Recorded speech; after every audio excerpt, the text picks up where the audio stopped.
14 বার কোরআন শরীফ খতম দিছি। একটা নির্যাতন শুরু হয়ে গেল, অনেক কষ্টে আছে। জন্মের পর থেকে বাবা মা হারাইছি, আমি সেই অনাথ মেয়ে, কারো ভালোবাসা পাই নাই। আসসালামু আলাইকুম দর্শক, শুরু হচ্ছে আজকের জীবনের গল্প। রীতিমতো আমাদের ক্যামেরার সামনে যিনি রয়েছেন, জানতে চাই তার নাম আর তার জীবনের গল্প তিনি কোথা থেকে শুরু করতে চাচ্ছেন সেটি জানতে চাই। প্রিয় দর্শক, চলুন আমরা কথা বলি এই নারীর সাথে। আসসালামু আলাইকুম।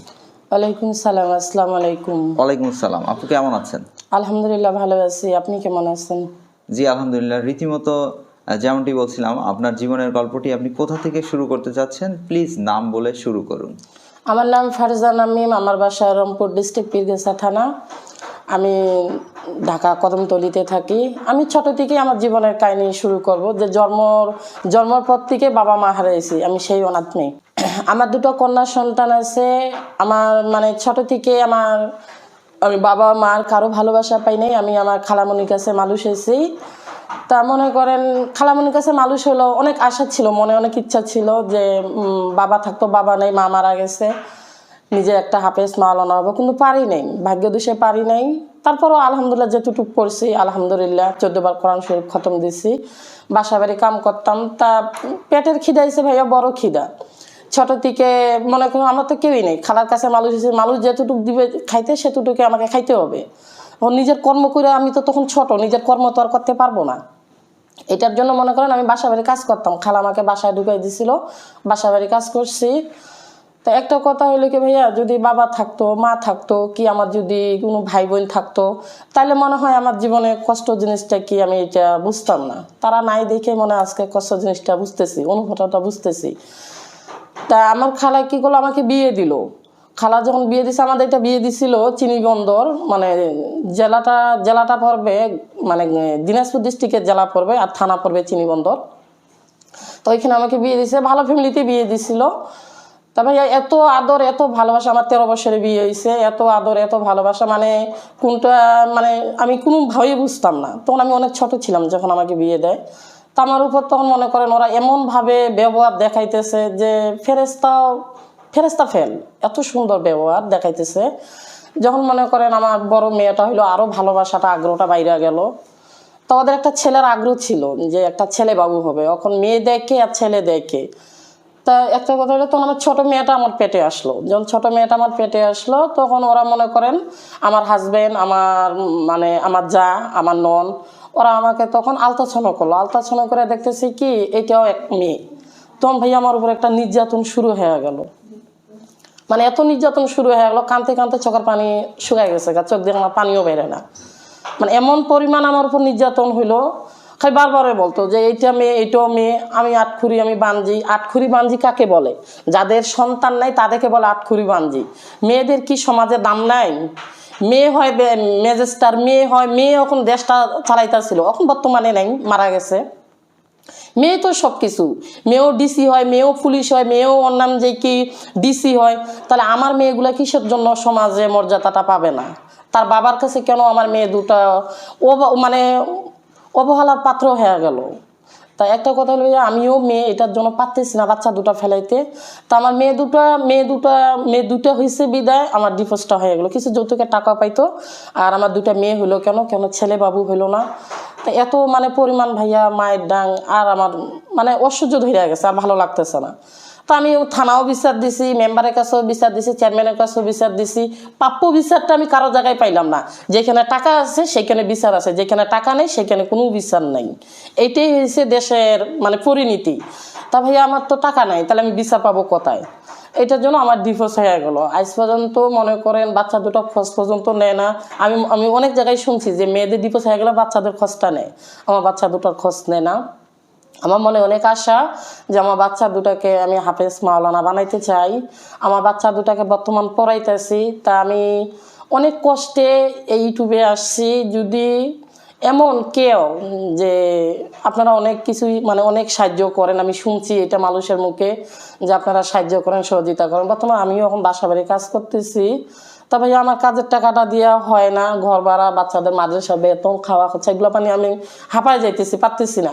এটার জন্য আপনাদের কাছে আসছি যে আমার বাচ্চা দুটাকে আপনারা একটু আগায় আসেন। একটু আগায় আসলে ইনশাল্লাহ আমার বাচ্চা দুটো হাফেজ মাওলানা হইতে পারবে। আপনাদের একটু সহযোগিতা, একটু ভালোবাসায় আমার বাচ্চা দুটো হাফেজ হইতে পারবে। আপনাদের কাছে এটাই একটা অনুরোধ। আমার বাবা নাই, আমার কোনো ভাই বোন নেই যারা আমার বাবার বয়সী, যারা আমার ভাই বোনের বয়সী, যারা আমার মার বয়সী। আপনারা যে যেরকম পাবেন একটু সহযোগিতার হাতটা বাড়ায় দেন। আর দয়া করে আমাকে কেউ বাজে ইঙ্গিত করে কথা বলিয়েন না। আমি অনেক কষ্টে আছি। এখন বলতে পারেন যে কষ্টে থাকে মানুষ সাজে কোন, ভাইয়া শখ করে সাজছি, তাহলে তো ফির আপনারা আরেকটা থেকে আরেকটা বলবেন। এটার জন্য ভাইয়া অনেক কষ্টে আসছি। যদি পারেন আমার বাচ্চা দুটোকে একটু সহযোগিতা করিয়েন। আচ্ছা, আপনি আমাকে বলবেন যে যেহেতু আপনি এরকম কষ্টে আছেন, খুব কষ্টের জীবন অতিবাহিত করছেন, তারপরেও কিন্তু মানুষ খেয়ে পরে বাঁচতে হয়, ড্রেস পরতে হয়, খেতে তো হবেই, বাঁচতে হবে। সো এগুলোর যোগান কোথা থেকে আসছে বা কিভাবে পাচ্ছেন? না ভাইয়া, মানে যাদের বাসায় আমি কাজ করি না, ওরাই আজকে আমাকে একটু সাজাই দিল। মানে আপা বললো যে সাংবাদিক ভাইয়া আসবে, আমি এরকম খবর পেয়েছি আসবে, ভিডিও হবে, তো একটু সাজাগুজা কর। তা আমি এগুলো কোথায় পাবো? তখন ওরা একটু আমার সাজা দিছে। আর এই পোশাকটা আমার ম্যাডামের মেয়েরই আমাকে দিছে। আচ্ছা আচ্ছা, তো এখন কোথায় রয়েছেন আপনারা? আমি থাকি ঢাকা কদমতলিতে থাকি। আচ্ছা, বাসা ভাড়া দিতে হয়? হ্যাঁ, বাসা ভাড়া 3000 টাকা দিই, বাচ্চাদের মাদ্রাসার বেতন 3000 টাকা দিই। আচ্ছা, এইভাবে চলছেন কষ্ট করে? জি জি। তো দেখেন, সাহায্য সহযোগিতা যে যেভাবেই করুক, একদিন করবে, 2 দিন করবে, তৃতীয় দিন তো আর সাহায্য সহযোগিতা করবে না। তো সেক্ষেত্রে এই মুহূর্তে আসলে আপনি কি ধরনের সাহায্য সহযোগিতা পেলে পরবর্তী জীবনটাকে অতিবাহিত করতে পারবেন, বা সেই টাকা দিয়ে বা সেই সাহায্য দিয়ে আপনি একটা টাকা ইনকাম করতে পারবেন, এরকম কি কোনো চিন্তা করেছেন কখনো? একটা কথা হলো কি ভাইয়া, মনে করেন যদি নিজের বাড়ি ঘর থাকতো তাহলে তো আমি ভাড়া বাসায় থাকতাম না। নিজের বাড়ি ঘর নাই বিদায় আজকে আমি ভাড়া বাসায় পড়ে আছি। তা মনে করেন আমি নিজে খাইতে পারি না ভাইয়া। একটা বাড়ি ঘর করতে গেলে কিন্তু টাকা পয়সা লাগে, তাই না ভাইয়া? কিন্তু এই মানে এই ইয়াটা আমার নাই। তা একটা কথা হলো, আমি একটা দায়িত্ববান মানুষও খুঁজতেছি, যে যদি আমি যা করবো বুঝা শুনে তারপরে করব। চুন খাইয়া মুখ ফুরছি, দই দেখলে তো ভয় লাগবেই। আমার বাচ্চা দুটাকে মাইনা নিবে কিনা, আমাকে মাইনা নিবে কিনা, আমি যাচাই বাছাই করে তারপরে ভাইয়া ডিসিশন নিব। আর তার আগে যদি আমার বাচ্চা দুটা মাদ্রাসায় পড়তেছে, যদি একটু সহযোগিতা করে, আলহামদুলিল্লাহ আমার বাচ্চা দুটার জন্য কি আমার জন্য অনেক ভালো হবে। আচ্ছা আচ্ছা, মানে এমন যদি হয় যে আপনার বাচ্চাদের দায়িত্ব, অনেক বোর্ডিং আছে, দিয়ে দিল, অনেকেই আছে কিন্তু এভাবে ইতিমদেরকে পড়ালেখা সকল দায়ভার নেয়, সেটা সেই মাদ্রাসায় দিয়ে দিল, সে খরচ আপনার হাতে দিল না, এমন কি কেউ নিতে পারবে বা সেই স্কোপ আছে? না না ভাই, আমি আমার বাচ্চা দুটাকে ছাড়া থাকতে পারবো না, বাচ্চা দুটো আমাকে ছাড়া থাকতে পারবে না। আচ্ছা, আপনার কাছেই থাকলো, আপনার কাছে থেকে সেখানে ভর্তি হইলো, সেই খরচ খরচা সব কিছু তারা আসলে সেই প্রতিষ্ঠানে বহন করলো, এরকম হলে দিবেন? এইরকম মানে এরকম তো পড়তেছে, মাদ্রাসায় পড়তেছে, এইভাবে সহযোগিতা করলে যদি ওরা আইসা এখানে সহযোগিতা করে মাদ্রাসায় করুক, আমার চোখের সামনে তো থাকবে। আচ্ছা, দিন শেষে বাচ্চাগুলো পয়রা রাত্রে এসে তো আমার বুকে থাকতে পারবে, আমি এতটুকুই চাই। আচ্ছা আচ্ছা।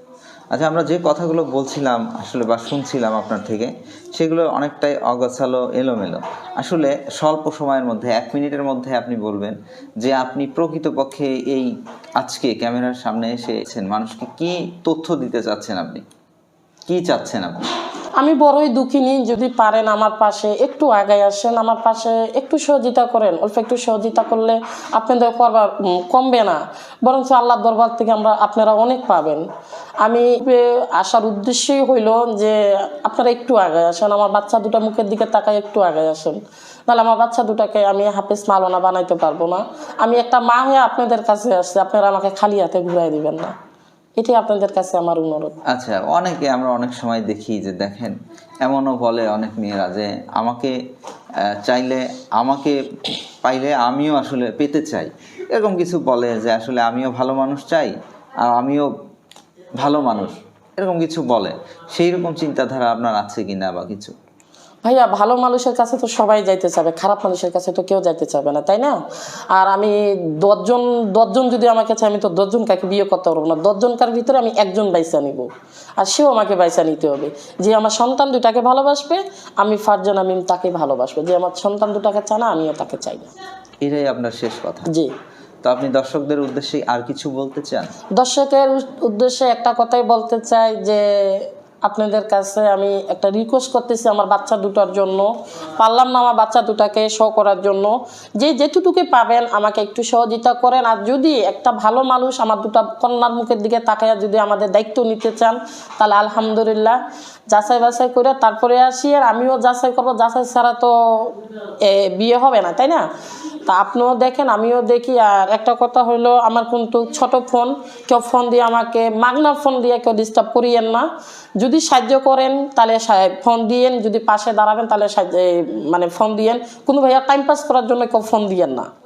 আর বাজে কথা আমাকে বলিয়েন না, আপনাদের ঘরে মা বোন আছে, আমি বারবারই বলতেছি ভাইয়া। আচ্ছা আপা, আরেকটি বিষয় রয়ে গেছে, সেটি হচ্ছে যে যদি আপনাকে খুঁজে পেতে চায়, কেউ বাস্তবে ইনভেস্টিগেশন করতে চায়, সেক্ষেত্রে কি সম্ভব আপনার সাথে দেখা করতে পারবে? হ্যাঁ, আমার সঙ্গে দেখা করতে গেলে ভাইয়া আমার তো গার্জিয়ান বুঝলে কেউ নেই, কোনো মানে আমি একাই একটা মেয়ে মানুষ, তাই না? আমি আপনাদের মাধ্যমে যদি ভিডিও করছি তাহলে আমি আপনাদের মাধ্যমেই দেখা করব। আচ্ছা আচ্ছা, তো আপা ভালো থাকবেন, ধন্যবাদ আপনাকে।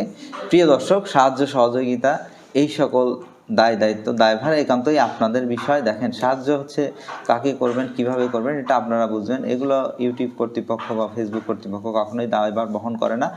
সো দর্শক, আপনারা প্রতারিত হবেন না, কেউ এই বোনের সাথেও প্রতারণা করবেন না। দর্শক ভালো থাকবেন, নিরাপদে থাকবেন। আসসালামু আলাইকুম।